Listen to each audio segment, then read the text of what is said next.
स्वागत है। मैं हेमंत पांडे। जैसा कि हम बता दें कि हम दिन प्रतिदिन एक ऐसे शख्सियत से मुलाकात करवाते हैं, रूबरू कराते हैं जो देश समाज हित के लिए कार्य करते रहते हैं। आज हमारे बीच में एक ऐसे ही युवा मौजूद हैं जो बिहार मधुबनी जनपद से हैं जो है। और सबसे बड़ी रोचक बात ये रही कि 1975 में इनका जन्म होता है। इसके साथ साथ 1996 में महाराष्ट्र आगमन होता है। जो कहा जाता है कि जन्मभूमि से बढ़ करके कर्मभूमि होती है।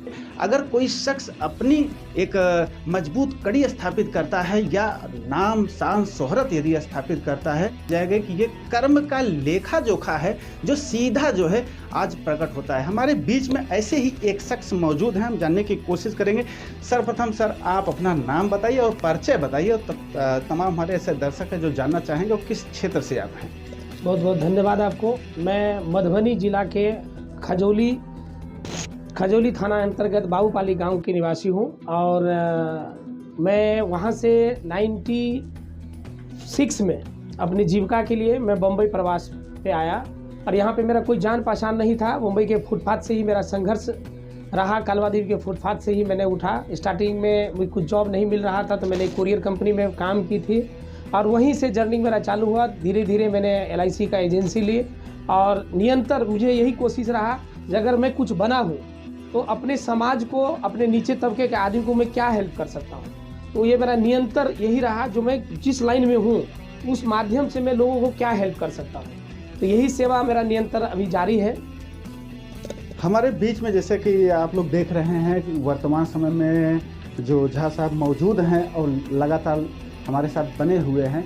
एक रोचक बात यह है कि इनको राज्य सरकार से लेकर केंद्र सरकार तक के काफ़ी इनको जो है सम्मान दिया गया है। समाज हित के लिए, लोक कल्याण के लिए जो किए गए कार्य है उसका जो है एक प्रशस्ति पत्र जो होता है वो दिया गया है। तो किस प्रकार से सर क्या कहेंगे, कौन से वर्ष में जो है राज्य सरकार और कौन से वर्ष में केंद्र सरकार से आपको सम्मानित किया गया है? देखिए, मैंने सोचा कि मैं यहाँ पे आने के बाद में जब कुछ आगे बढ़ा, कुछ मेरा परिचय हुआ, कुछ जान पहचान हुआ, तो मैंने, चूँकि मेरा हेल्थ इंश्योरेंस और लाइफ इंश्योरेंस सेक्टर से हूँ, तो मुझे लगा जो नहीं, इस सेक्टर में मेरा जो अनुभव है, मेरा जो जान पहचान है, उसका लोगों को तो कैसा फ़ायदा पहुँचा सकता हूँ।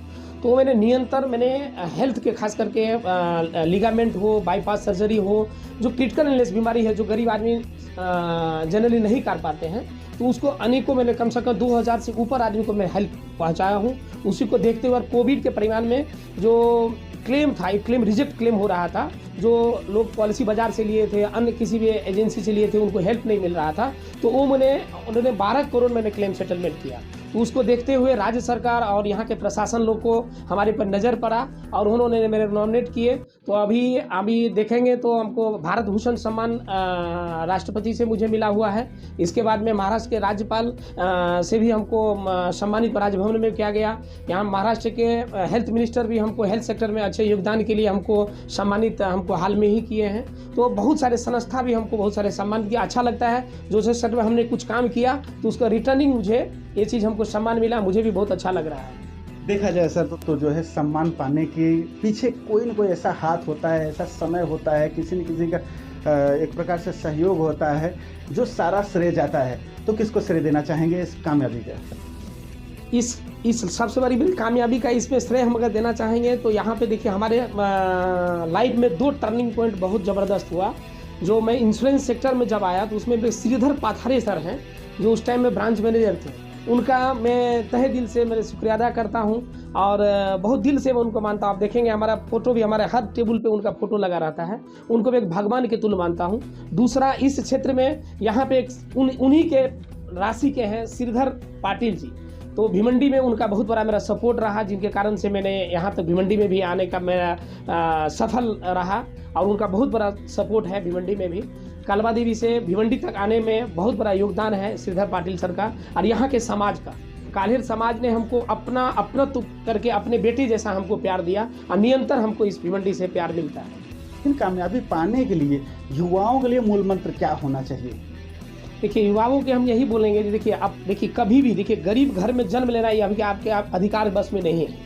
अब गरीब घर में जन्म लिए वो मतलब आप वो तो कोई भी आदमी, कोई अमीर घर में जन्म लेता है या गरीब घर में जन्म लेता है, वो अपने अधिकार बस में नहीं है। हम यही कहना चाहेंगे, वो गरीबी के रोना धोना छोड़िए। आपको क्या करना है, आपको अपने आप में बन के क्या करना है, अपने समाज को क्या देना है, अपने संस्कृति को क्या देना है, अपने माँ बाप को क्या देना है, ये आप पर निर्भर करता है। आप कुछ भी कर सकते हैं अगर ठान लिए। अगर मेरे जैसा आदमी अगर ठान लिया तो इस मुकाम पे पहुंचा। तो मैं देख रहा हूँ जो हर एक इंसान आगे बढ़ करके अगर आए और अपने आप में ठान लिया जो मुझे कुछ करना है तो कुछ करके ही दिखा सकते हैं। ये अपने आप पे निर्भर होना है जो हमको क्या करना है। बिल्कुल बिल्कुल, जो कहा जाता है कि मान लो तो हार है, ठान लो तो जीत है, तो उसी कड़ी में आपका जो कहने का मतलब युवा को जो संदेश है इसी कड़ी में लेकर के है। लेकिन ये बात सबसे बड़ी ये जानना चाहेंगे झा साहब, ये बताइए कि जो आज का समाज है, ऐसे में समाज कहीं न कहीं धर्म को लेकर, धार्मिक जगहों को लेकर, ज़्यादातर देखा जाए जहाँ धार्मिक कार्यक्रम होते हैं वहाँ पर आपकी उपस्थिति रहती है, तो धर्म और धर्मार्थ को लेकर के क्या कहना चाहेंगे? देखिए जिस धर्म से हम लोग जरा धर्म पर अपना निष्ठा तो जरूर होना चाहिए, लेकिन कट्टरता नहीं होना चाहिए। किसी भी धर्म के प्रति हर धर्म को आदर कीजिए।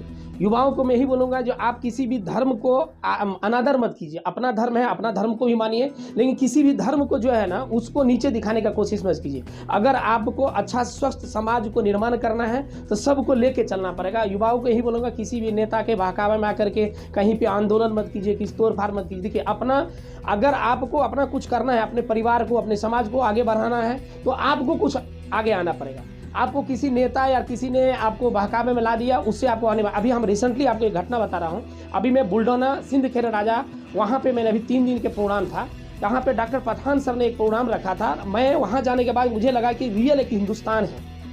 रियल जो हिंदुस्तान का जो कल्पना हमारे पूर्वज ने किया था वो हिंदुस्तान मैंने देखा बुलडोना के सिंध खेर में। वहाँ पे अभी 11,000 कैंसर का स्कैनिंग करवाए हैं। वो एक डॉक्टर पठान एक मुस्लिम धर्म से है, लेकिन सर्वधर्म को लेकर चलने वाले उनके पिताजी का जो संस्कार था उसको लेकर के चल रहे हैं। वहाँ पे मैंने देखा हर धर्म के आदमी, 11,000 जो स्क्रीनिंग हुआ उसमें सिर्फ मुस्लिम नहीं थे, वहाँ पे 80% हिंदू थे, लेकिन निरंतर ये काम करते हैं। तो ऐसा सपूत हर जगह पैदा हो, ऐसा समाज के बच्चे हर जगह हो तो हमारा समाज बदल सकता है, हमारा देश बदल सकता है। हम युवाओं को यही कहेंगे जो कट्टरता मत बनिए, हर समाज को लेकर के अपने विचार रखिए, लेकिन आंदोलन, देश के प्रति किसी को नुकसान पहुंचाना, किसी से ईर्ष्या करना, ये मत कीजिए। एक कहावत है कि ना हिंदू परेशान है ना मुसलमान परेशान है, बल्कि धर्म की आड़ में जो दुकान चलाने वाले हैं उनका ईमान जो है इस समय परेशान है। हमारे बीच में लगातार जो है झा साहब मौजूद हैं और जानने की प्रक्रिया लेंगे और जानकारी इकट्ठा करेंगे। सर, क्या कहेंगे कि आज के समाज में युवा वर्ग जो है शिक्षित होकर के तमाम ऐसे लोग रोजगार और बेरोजगार बन गए हैं। कहने का मतलब रोजगार पाने की चाह में बेरोजगार बन के टहल रहे हैं। डिग्री तो बहुत बड़ी है, लेकिन उन युवाओं को कहीं न कहीं सरकारें तो अनदेखा करती हैं, लेकिन उनका कोटा निर्धारित रहता है कि भाई वैकेंसी इतना ही है। लेकिन प्राइवेट सेक्टर से जो लोग आते हैं, प्राइवेट सेक्टर से बड़े बड़े उद्योगपति हैं, तो वो लोग किस प्रकार से मार्केट में ऐसा कुछ प्लान बना के या किस प्रकार से प्लान बनाए ताकि युवाओं को जो है एक सुनहरा भविष्य बनाने का मौका दिया जाए? देखिए, युवाओं को मैं यही कहना चाहूँगा जो भी क्षेत्र में आपको जो चीज़ नॉलेज है उस स्किल को पहले डेवलप कीजिए।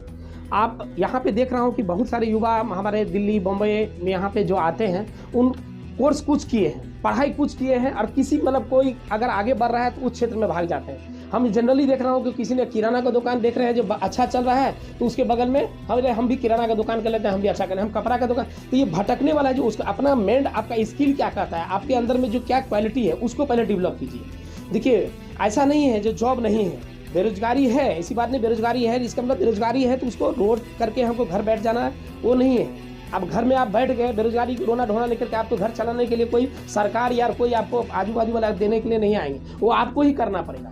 तो आपको आपके अंदर की जो आत्मा है, आपकी जो स्किल है उसको डेवलप करना पड़ेगा और वो लेकर के आगे बढ़ना पड़ेगा। देखिए, परेशानी सबके साथ होता है। अब हम तो जनरली देख रहे हैं कि जो मेरे साथ जो परेशानी, हमारे पास तो कोई विकल्प ही नहीं था। एक फुटपाथ पे चलने वाला आदमी, और वो आदमी हम अगर यहाँ तक बढ़ सकते हैं, कर सकते हैं, तो हम तो सोच रहे हैं कि हर आदमी कर सकते हैं, कोई प्रॉब्लम नहीं है, हर आदमी आगे बढ़ सकता है। हम तो ऐसा थे जो फुटपाथ पे सो रहे थे तो हमको पुलिस ऑफिसर उठा के लेके गए। आज उनका ही तस्वीर मैंने रखा हूँ यहाँ पे सामने, आप देख सकते हैं। हम कलवा देवी के फुटपाथ पे जब सो रहे थे वहाँ पे हमको उठा के लेके गए थे। 2 दिन हम पुलिस कस्टडी में थे। हमारे पास तो कोई विकल्प नहीं, कोई छोड़ाने वाले भी नहीं था। फिर भी हमने संघर्ष किया और आगे बढ़ने के लिए निरंतर प्रयास किया, और जो उसका पोजीशन है जो मैं यहाँ तक पहुँचा हूँ। जी हाँ, बिल्कुल आप देख रहे हैं, ये हमारे बीच में एक युवा जो है प्रमोद झा जी, जो बिहार से आए और महाराष्ट्र में अपनी कर्मभूमि मान करके, या ये कहें कर्म जो प्रधान होता है उसको मान करके महाराष्ट्र में एक अच्छी ख्याति और एक अच्छा अपना यहाँ पर नाम और शान शोहरत भी यहाँ पर हासिल किया। तो हम अपने तमाम दर्शकों को ये कहना चाहेंगे, रख हौसला, वह मंजर भी आएगा, प्यासे के पास चलकर समंदर भी आएगा।